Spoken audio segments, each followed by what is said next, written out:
Welcome back to another episode of A World in Tension. My name is Neil Placer, and I'm joined by my co-host, Rob McGarvey. Well, Rob, we have talked with a lot of awesome people about answering this question in season 3. How do we live more effectively as a local church body in this world in tension? And most recently, we spoke with John Inazu, and he gave us some very interesting pointers about how to have civil discourse with others. How do you speak with one another when you have opposing opinions? And he comes at it from a law student perspective. It was very good, but this kind of assumes I'm talking to someone who wants to hear my opinion and who doesn't instantly think I'm evil. So I think we want to come at this from a perspective of what if someone is moving in a radical or extreme direction, especially related to Christianity, and using that for their own personal privilege. So how are we going to answer that question? Where are we going, Rob, on our virtual road trip today? Well, Neil, we're headed to Denver, Colorado, and we're going to be speaking with Elizabeth Neumann, the author of a new book called Kingdom of Rage, The Rise of Christian Extremism and the Path Back to Peace. That's a great title. She formerly served as the Assistant Secretary for Counterterrorism and Threat Prevention at the U.S. Department of Homeland Security and is an ABC News contributor. Currently, she is the Chief Strategy Officer at Moonshot, which is a firm that seeks to better understand and disrupt various forms of online threats. Elizabeth is a very thoughtful believer who is seeking to follow Jesus and love Jesus, and this climate that we are in politically, it is a hard climate right now to find peace, even in the Christian church. Well, Elizabeth, welcome to the show and joining us today. Thanks for having me, Rob and Neil. It's been a delight to get to know you. All right, so before we dive in, I think your background is pretty interesting in sort of the counterterrorism sphere. But beyond the professional, just personally, just tell us a little bit about yourself and how you think that experience set you up to write this book. Yeah, so I grew up in Texas. That should tell you a couple of things. One, I grew up in the Bible Belt. My parents were believers. My grandparents were believers. I have this great faith legacy, but I definitely grew up in the Christian bubble. I was almost a Republican by birth. Like the two things kind of went hand in hand. And I had this great opportunity in college at the University of Texas at Austin to end up working on the George W. Bush's presidential campaign. And when he won, I was able to go to Washington, D.C. It really is one of those things where you couldn't plan it out like that. And what a great opportunity to get to serve and to work in interesting spaces. And of course, in the first year of his presidency, 9/11 happened. And I had initially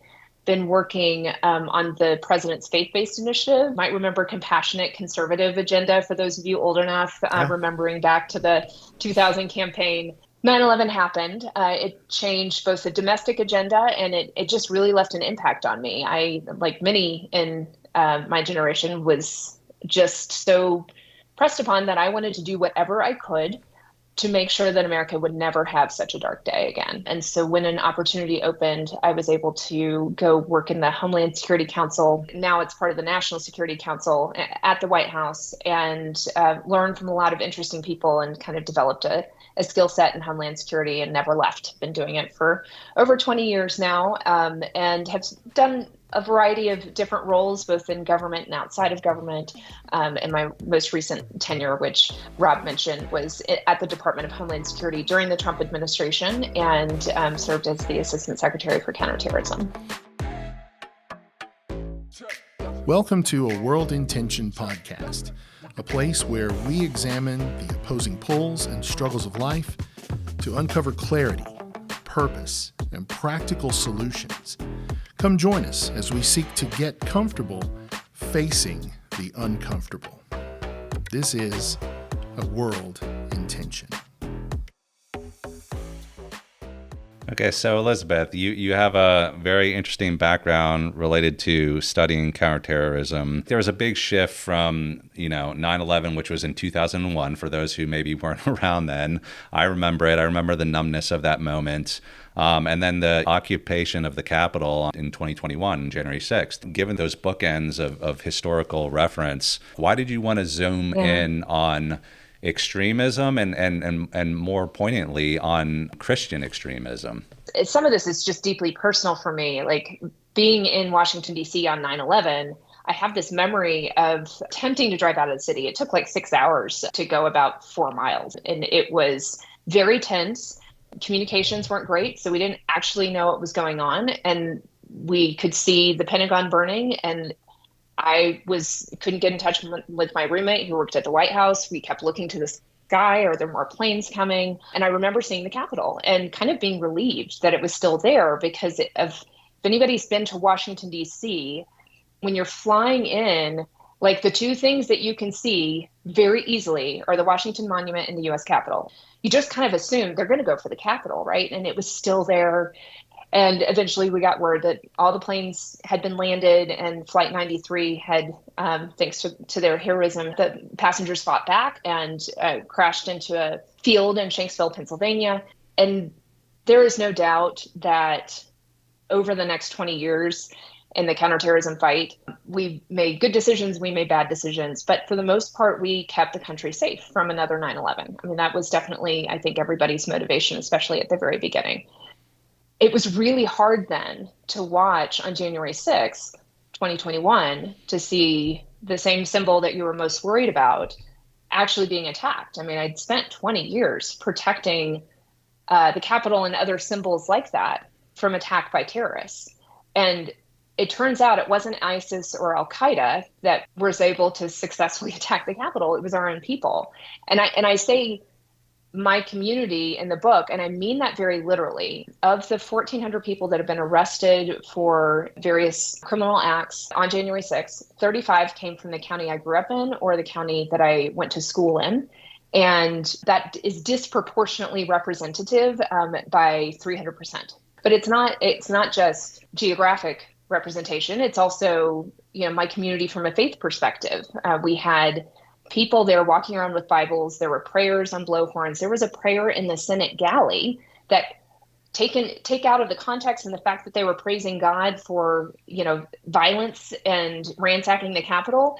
The prayer sounded like something you could hear in any sort of mainstream evangelical church. So that they were using my faith to justify their violence. And then you also had like kind of the underlying arguments. This is 1776 again, like this patriotism, this return to what the founders intended. I mean, this was all rhetoric that I grew up with in the 90s in particular. Just this, what it means to be conservative is getting rid of big government. And sometimes the people have to rise up and push back against the tyranny of big government. And like, all of it was rhetoric at the time, but now it was rhetoric that somebody somewhere decided, well, now's the time we actually need to turn violent and a revolution, if you will. And they literally associated themselves with our founding fathers, the revolutionaries. They were revolutionaries trying to take back America for the way it should be. So community for me is like, it's my faith community, it's my political community, it's literally my geographic community.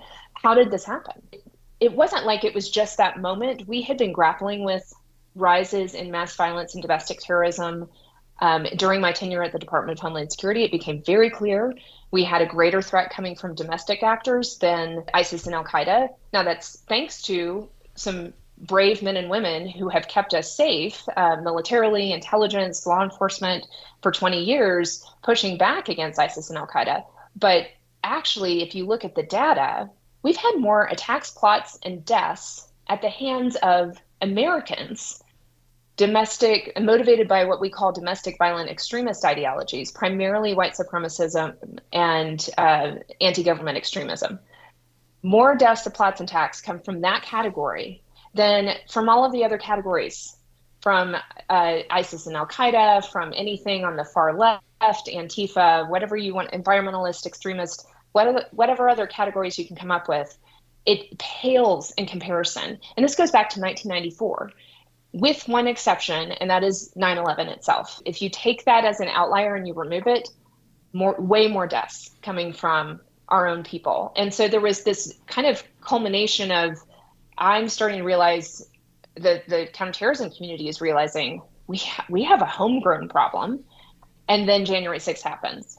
And those two things kind of combine to go, oh gosh, we need to be sounding the alarm, helping people see that that something has broken with us. Something needs to be addressed. And the other big shift that happened around this time period is that after 20 years of studying why people radicalize, we finally started to get some answers.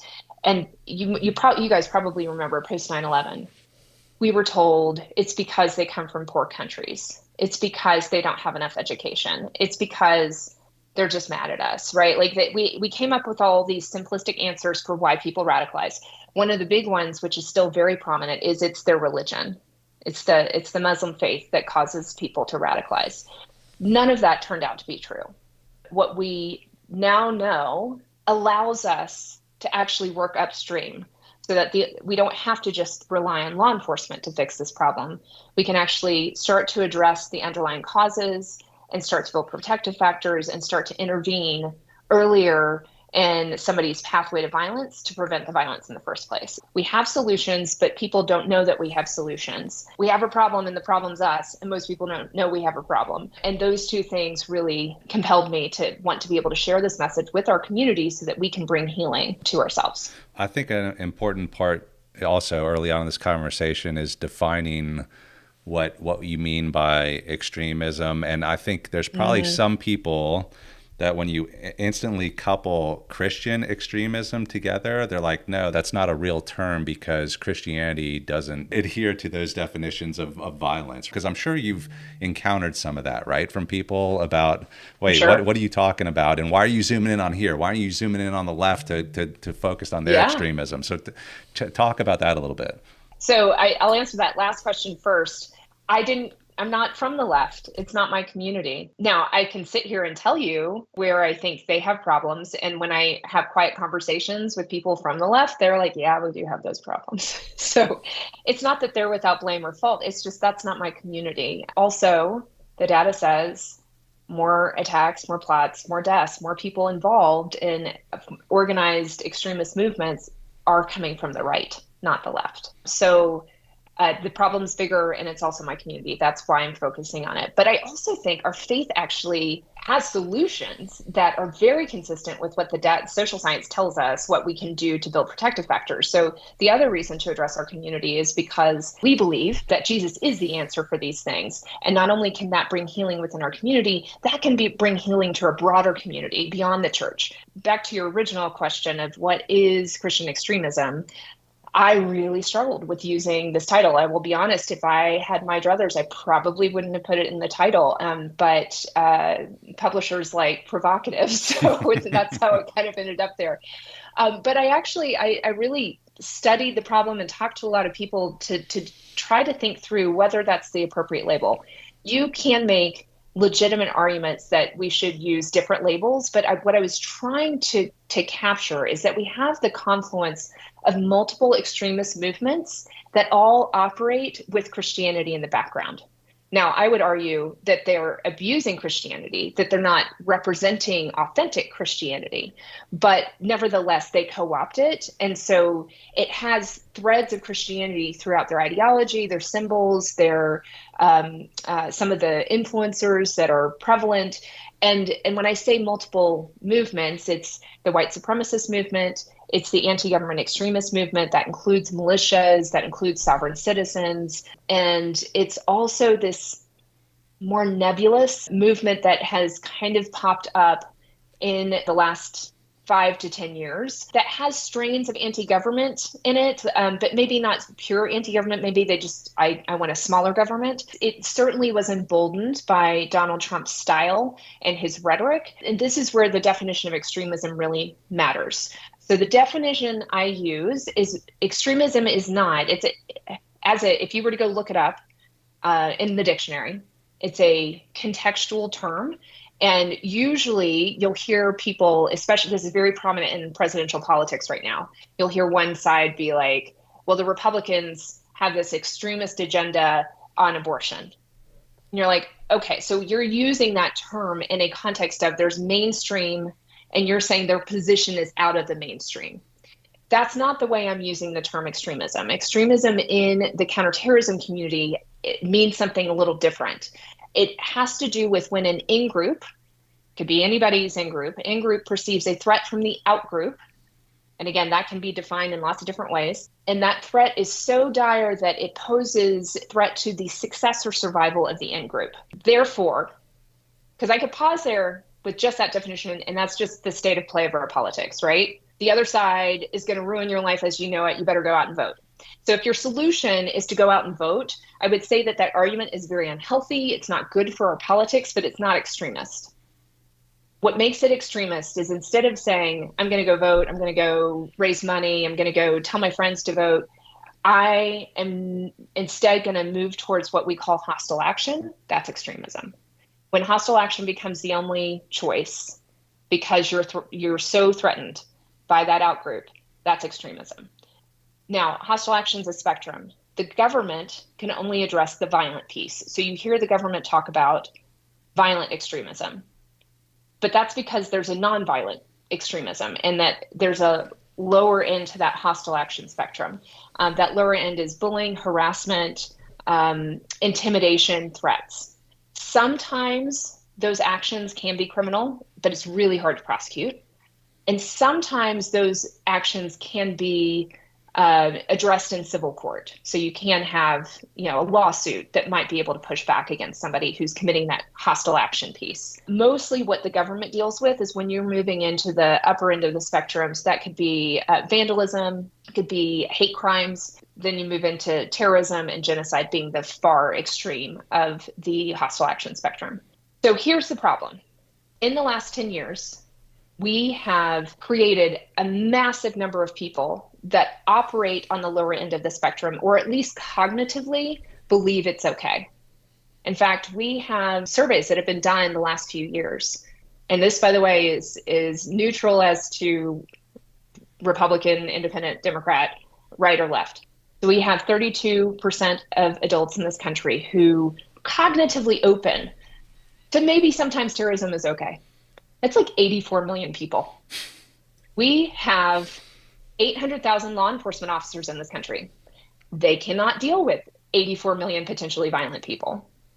Today, there are 3% of Americans that think violence is justified today. That is about 8 million people. Again, 800,000 law enforcement officers cannot deal with 8 million potentially violent people. Now, this is where our knowledge of why people move to violence becomes really important, because that 8 million is just those that have adopted an extremist mindset, right? Like they're not actually going to go out and kill somebody. They're just open to it. And just because you're open to it doesn't mean you will. In fact, most people won't. It's a funnel effect. It's a very small percentage that move to violence. But you can appreciate from a security standpoint, I have no idea, just looking at like one, who are the 8 million, but also like one, if you somehow could identify them, how do you know which one is the small percentage that are going to move to violence? It becomes a really difficult security problem, and which is why I advocate in the book, we've got to reduce that number. And the way to reduce that number is not through government, not through law enforcement. It's through community-based activities and trying to educate people. Like, we've got to draw the line. Violence cannot be a solution. Period. Hard stop. You cannot allow yourself to get to this place where you think, yeah, sometimes I could see why violence would be okay. Nope. Hard no. Well, let me jump into that, because I think there's some people, and I really appreciate that explanation of things, but I think there's some people that would say, okay, I get you. Like, my life is pretty normal. Like, I'm still taking my kids to soccer games, and yeah, there's stuff going on, in the public square that I'm like, whoa, this is crazy, right? Like, I mean, our current political cycle. That aside, when do you enter this like self-defense or just war, even if it's not just war declared by the government, right? Because the government has fallen apart. Because I think these are the things that people prop up in their head, is that they imagine this world like this in which it's only them, and that world may never come. Or if it did come, it could be 20 years out, let's just say. But like, that is how they're living now, in kind of that mental state. I guess my questions are this. Is there ever a time, the founding of our country, there was a time where they revolted, right? With violence. And also, how do you get people to kind of calm down a little bit, because in reality right now, it's not that bad. It's not some civil genocide going on. So can you please talk to that about that? Because I know there's people listening arguing with you as you're talking.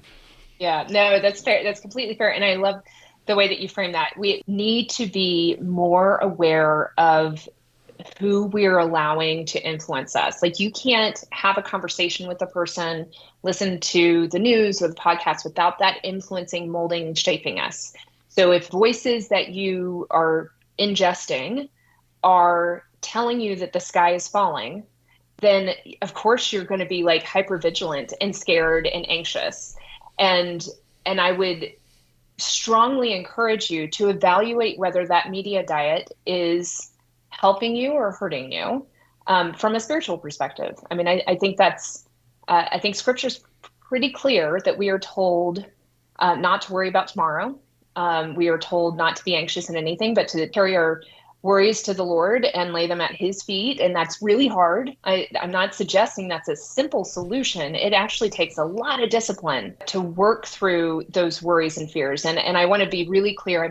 There are people that really struggle with anxiety, and I'm not a psychologist. I'm not prescribing a methodology for, the types of anxiety that definitely need somebody with mental health background to help you through.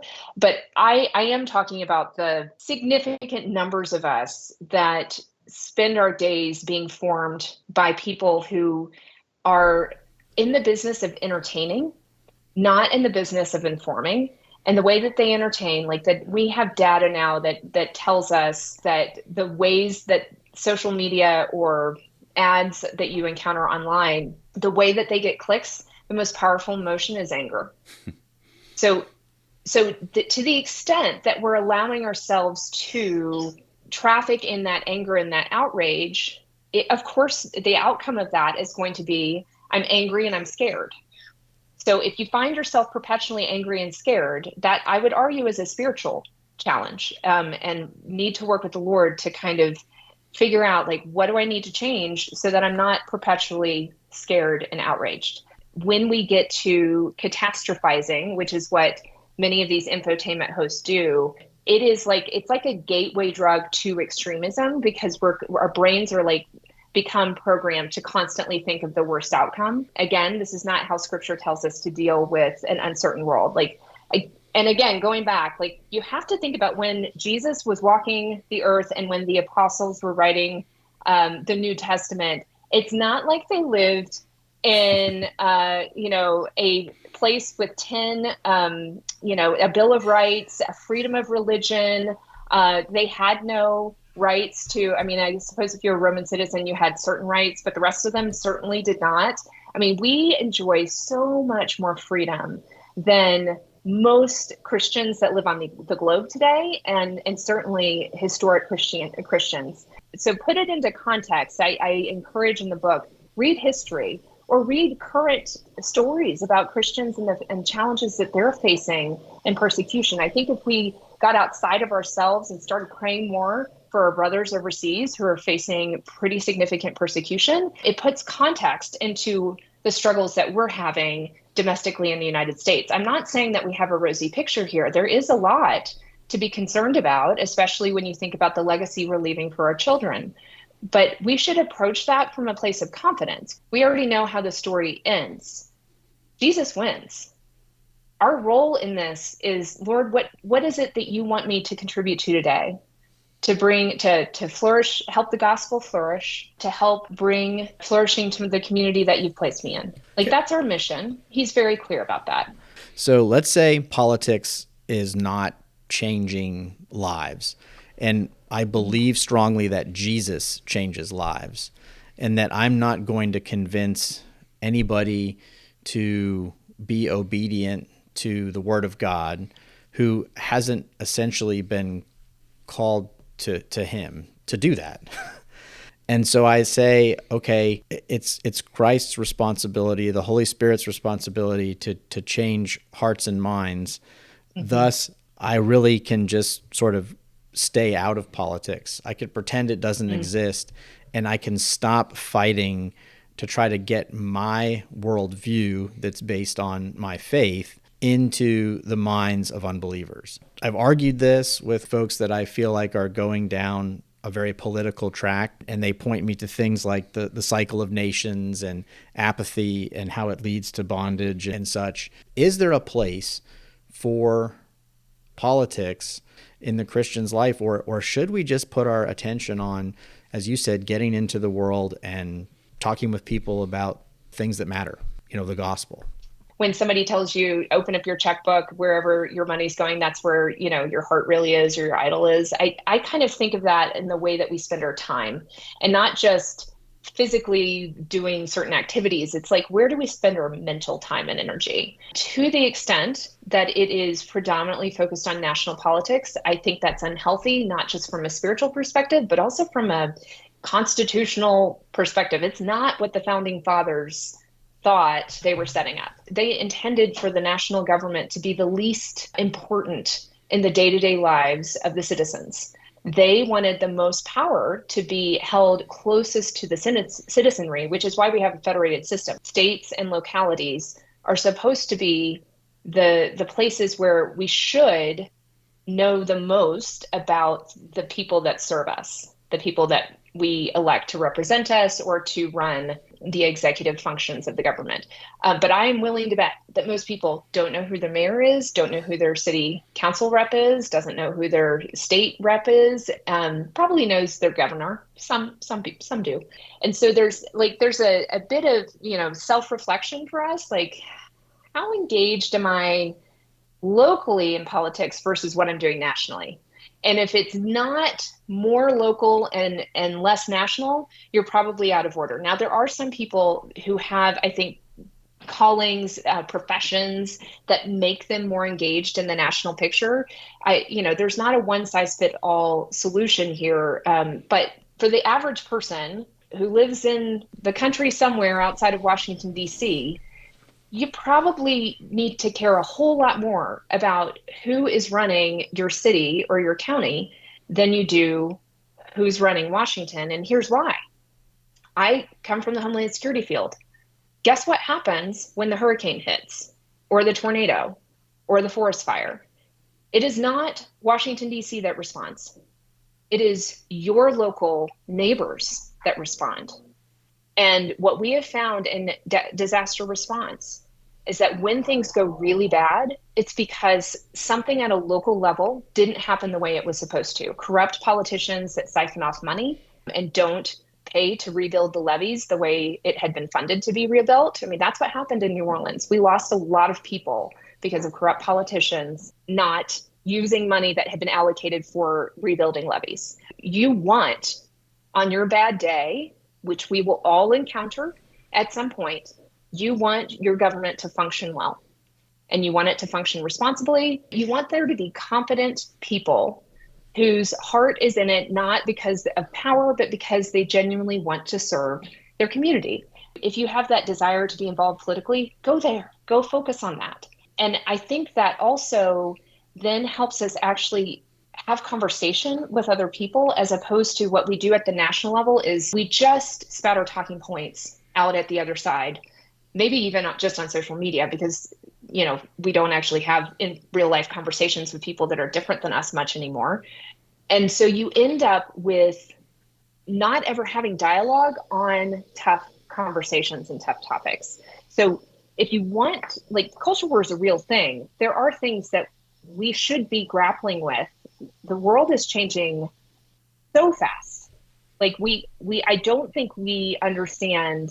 It will be historians that look back at this period that we're going through and go wow, never before have we seen such rapid change in humanity.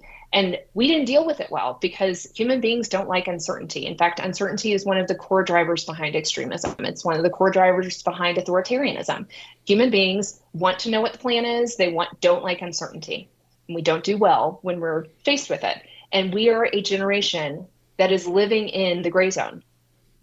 We are living in uncertainty, and we're not doing it very well. And the answer is not to go, find black and white answers when you're literally living in the gray. black and white answers won't solve our uncertainty problem. It's a false sense of security. So when we have these culture war issues with very tough topics, very emotional topics, but we've never actually engaged with the person on the other side as a human being, you have to engage with somebody in dialogue. Yelling at them doesn't solve anything. So I think there's just we've adapted a set of tools thinking that that's our way to have, to get progress or to save our side. And you're like, but how's that working for you? It doesn't seem to be solving anything. It just seems to be making us madder and less able to have conversation and less likely to solve the actual problems. Yeah, no, I think that's a great word about, I would summarize it by saying like plug in locally, and we'll get in a little bit about what that means. You're saying whether that's politically or in the community, even not anything to do with politics, because you're actually talking to real people. You're seeing real eyeballs. I want to zoom in on nationalism and Christian nationalism a little bit, because you're kind of going there. When fully embraced, nationalism believes that the government should have jurisdiction over the culture. And so like in a Christian nationalistic perspective, you essentially want a theocracy.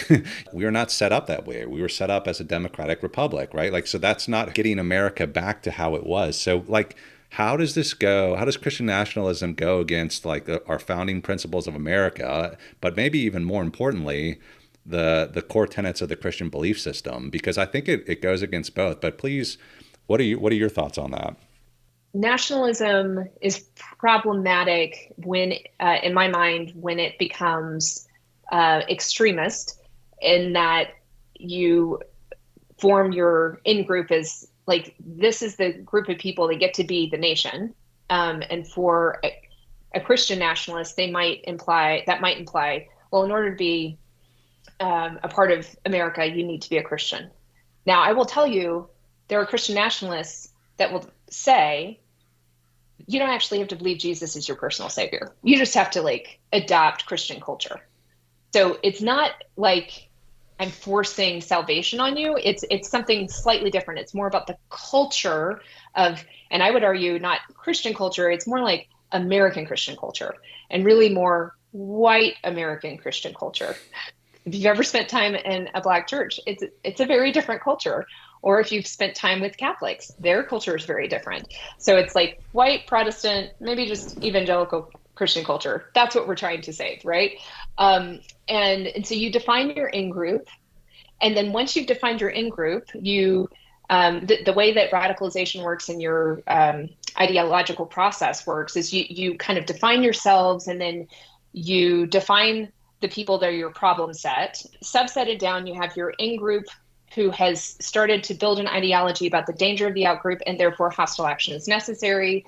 That's when you get into problems. That's where you end up on January 6th, right? Is you have people who think, I've got to save this Christian nation. I mean, it's also where QAnon type conspiracy theories come in, where you had people that genuinely believe that there are children being preyed upon by the deep state, and so they need to take action to save the children, right? And so their motive might have been somewhat pure. They're just wrongly informed about the facts on the ground, but because they're in this culture that is telling them that this is our in-group and this is the perceived out-group, and look how evil they are, like they're easily motivated to find a justification for violence.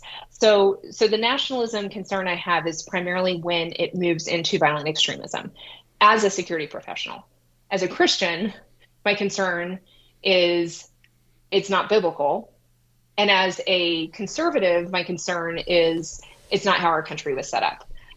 We are a country that was built on principles of pluralism, meaning multiple faiths have a say in our culture. Also, our country was set up to not require a one-size-fits-all culture. Like, we are the melting pot. That there's a reason that metaphor has been used throughout our history. You go to France, go to Europe, Germany, England. They have much more distinctive state-sanctioned cultures, and it's nationalistic. Now, they're not extremist.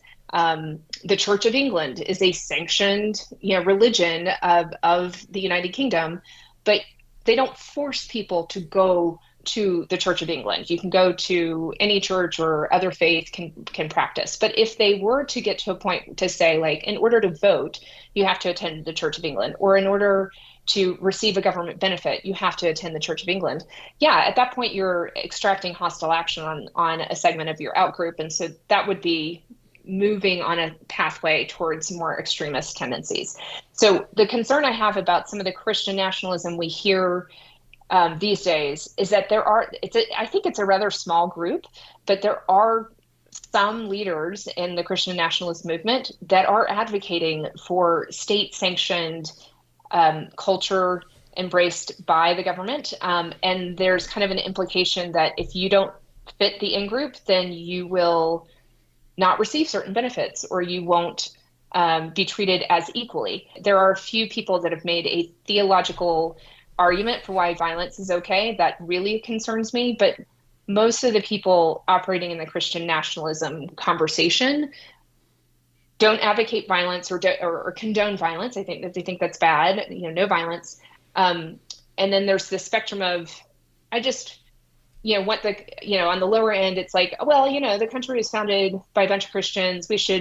Maybe Christianity should get a little bit of special status compared to other religions, to, the more concerning end of the spectrum, where you really start to define the culture by race. I mean, there are a lot of white supremacists that embrace Christian nationalism. So race or status, like immigrants are evil, we should keep them out. So xenophobia can be a part of it. And then there's a strong misogynistic component to some Christian nationalists, so that's problematic. And then, of course, like the idea that you're going to force your culture, your religion on the entirety of the American population, that's obviously problematic. So there's lots of things wrong with it. It's hurting our culture and it's hurting our church if we keep idolizing our country over Jesus. So that's probably the more important piece to focus on. So let's talk about the role of the church a little bit in community. I mean, I think a unifying theme I've found in this season is community is key, whether you're talking about brain science, whether you're talking about why people are leaving the church with Michael Graham, or one great book was The Wisdom Pyramid with Brett McCracken. I if you haven't read that, I recommend that. But like how we're feeding ourselves and our need for community. But everyone is talking about community from a different perspective. So let's talk about the church community. And I want to kind of start at the fundamental here, because you made me think about something that I hadn't before, which was, if extremism is all around sort of this in-group and out-group sort of thinking, that's like inherent in Christianity, right? Like we have believers and non-believers, and like we generally believe that non-believers are following the way of the world, which is not a good thing. And so it's a quick jump to going, especially in today's environment, I'm going to work against them. I don't like them. And then extremism is the next step, right? So we can neutralize that by realizing we are unbelievers and believers, but we're all sinners, right? So is there a way we can kind of view that a little bit differently and not have the polarization within our own church as kind of a starting point? And is that a good perspective, or what do you think? First of all, in-group, out-group, it's a social science theory that's been around since about the 1970s. It is totally normal. We are wired to, they've done studies on babies. Like, we are wired to identify where there are similarities. Like, we like with like. And so that is a normal human thing, to want to find your group, your in-group. And it is normal to have out-groups, people with differences. Where it becomes problematic is when we stop being curious about people that are different, and really problematic when we start scapegoating the outgroup for whatever challenges we're facing. So it's not problematic that there's believers and non-believers. It's problematic when believers start blaming non-believers for their problems. That's not what the gospel says. I mean, the gospel says very clearly, we are going to have trouble in this world. God's answer to that is not, therefore, you better convert everybody so we don't have any trouble. I mean, no. I mean, we are called to go share the gospel, but it's not for the purpose of reducing our troubles. what God says is, take heart, I have overcome the world. We keep losing in our fight for security, in our fight for assuredness and certainty in a very difficult space that we find ourselves in as a people. We keep trying to fix this ourselves instead of just looking to Jesus. And I mean, that's why I love the theme of y'all's podcast. You can't fight yourself out of this. You can't make yourself so certain that you're going to wake up the next day and everything's going to be fine. There is no solution here but Jesus. And it's not a solution. I mean, the ultimate solution is when we get to join him. But he has work for us to do here.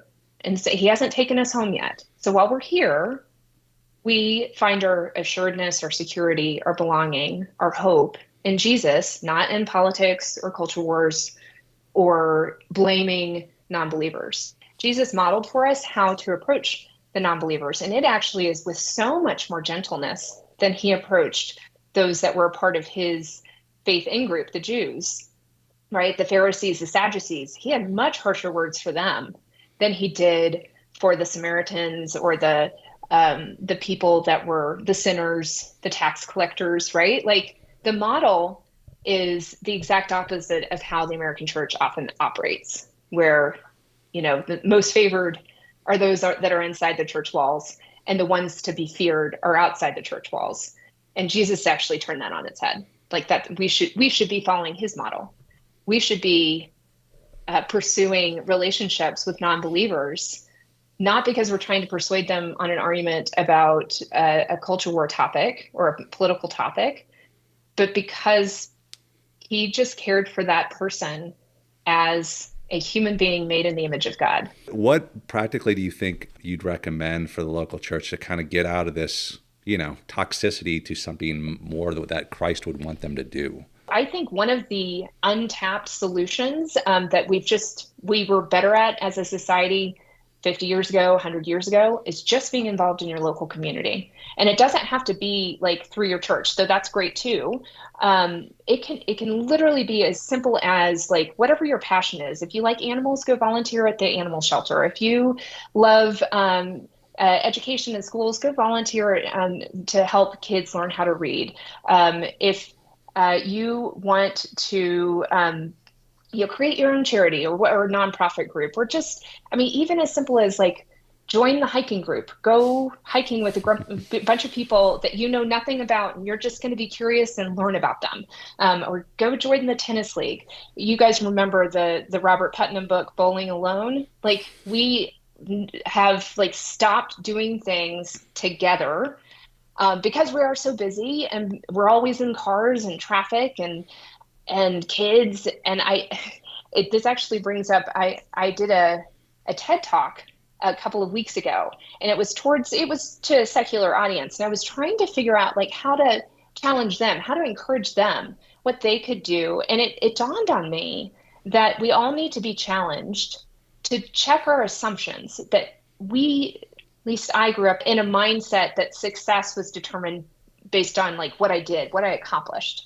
And I was talking to an audience in Washington, D.C. So that's, that D.C. is all about achievement. It is total achievement culture. And if it's not like your personal achievement, it's like, how am I going to get my kids to achieve?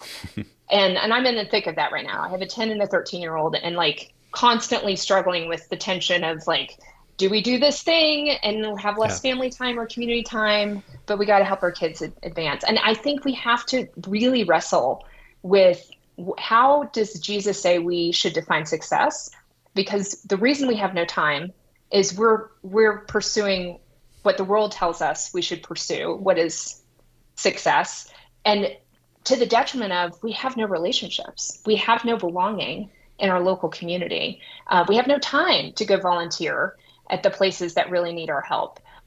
So like I do think it means prioritizing our neighbor in a very practical way and building in our calendars around that, so that over time we actually love them. Like initially that action is like, I'm just gonna say no to this so that I can be present for that. But over time, then we have the relationship and we really care about that organization or the people that we serve with. And it isn't just something that we mark out on our calendar. It becomes something we want to pour into and we want to show Jesus's love to. But we've become so disconnected from our local communities that I think we've almost lost the art of being in fellowship and relationship with literally the people we live next door to. It's a really beautiful picture. I really love what you just said there. I think that's so true. It actually reminds me of what Paul Miller said in the sense that prayer becomes more real if the local body is talking about real prayer requests and they're engaging in these people's lives. It's like now all of a sudden prayer becomes not this stale, boring thing. It becomes vibrant because God's actually working in people's lives that you see and know and you're engaging with. And it all connects to the local community. And in Azu's conversation, the community of the law school, he commented many times that he genuinely likes the people that he works with and that they genuinely like him and they don't share the same beliefs. Yep. And that's been forged in community. Well, Elizabeth, given the political cycle we're in right now, right? We're gonna make a choice here. Like what, especially that, because it makes people kind of nuts. And I'm saying that sarcastically, but not. What encouragement, what closing comments would you want to give to people in our current context and just to kind of close the conversation? I have two thoughts. One, if you're someone with a loved one in your life who is embracing conspiracy theories or seems to be getting close to embracing extremism, it can be really tempting to try to argue that person out of what they believe. And I want to share that the data tells us, the evidence tells us that's the wrong approach. You won't succeed. So you can lift that burden off. Like a lot of people will come up to me and like, I feel really convicted. I've got to tell them that they're wrong. And you're like, maybe if they're like really early on and adopting a belief, they're in that curious phase, you absolutely can gently be curious and ask questions and insert doubt, suggest they might be being manipulated. That sometimes works, but you can't argue them out of their ideology if they've really embraced it. So be freed up. You don't have to do that. The most important thing you can do, as long as it's safe for you, is to love that person. You don't condone their beliefs and you don't have to say like, oh yeah, I totally agree with you. I mean, you can let them know that you disagree. But what's most important, what that person needs is to know that they're loved and that they are accepted. And someday something will happen that will help them to see that this ideology is not meeting the needs they thought it would. And in that moment, you become the safe person that they can turn to and not feel the judgment that so many others probably have laid down on them already. So be the person that loves them unconditionally, as long as it's safe for you. That's one thing I love to encourage. And then I guess the second thing is just it's hard work, the space that we're in. I don't think that people often ask like, hey, when do we get to go back to the before times? Or like, when does the old Republican Party come back? Or when does, like, the question's always some version of like, can we go back in time to before everything was so crazy? And the answer is no. We're in the gray zone. We're moving to something new. So let's not try to reclaim the past. That's actually what a lot of people are trying to do right now, and it's creating the crazy. Let's pray. I do think that there's opportunity, there's hope in the future, but it is not a foregone conclusion that what's the to be is good. And I think we have to fight for a good future. But when I use the word fight, I mean through prayer, through cultivating community in your local flourishing. This does not get fixed at a national level. It gets fixed through relationship and local communities. You can get radicalized en masse. You cannot de-radicalize en masse. You have to do it one-on-one through relationship, because those core needs are significance and belonging. And you can't do that en masse. It requires individual connection and relationship. So invest locally. Don't give up hope, because our hope is in something outside of this world. God's already got the end goal in mind. We don't know how it plays out, but we can trust him because he is good and he loves us and he knows this is hard. But that doesn't allow us to be apathetic and back off and say, I just give up. And it doesn't allow us to go the other direction and try to take matters into our own hands. We operate in this very end to your podcast. We operate in the gray zone where the tension is. And we are in doing that. And when we do that well, we become the light and the salt that this world, this nation so desperately needs. Yeah. God created a world in tension, and we need to surrender to the fact that he's in control of it, and we don't need to run it. But Elizabeth, thank you for your time today. Thank you for writing the book. I think you did so in a very balanced, calm, logical manner where you're helping people to maybe, reduce the polarization. So I really appreciate that. I think it was a voice that needed to be out there. So I wish you well in your conversations with others. And thank you, listener, for joining us for another episode of A World in Tension.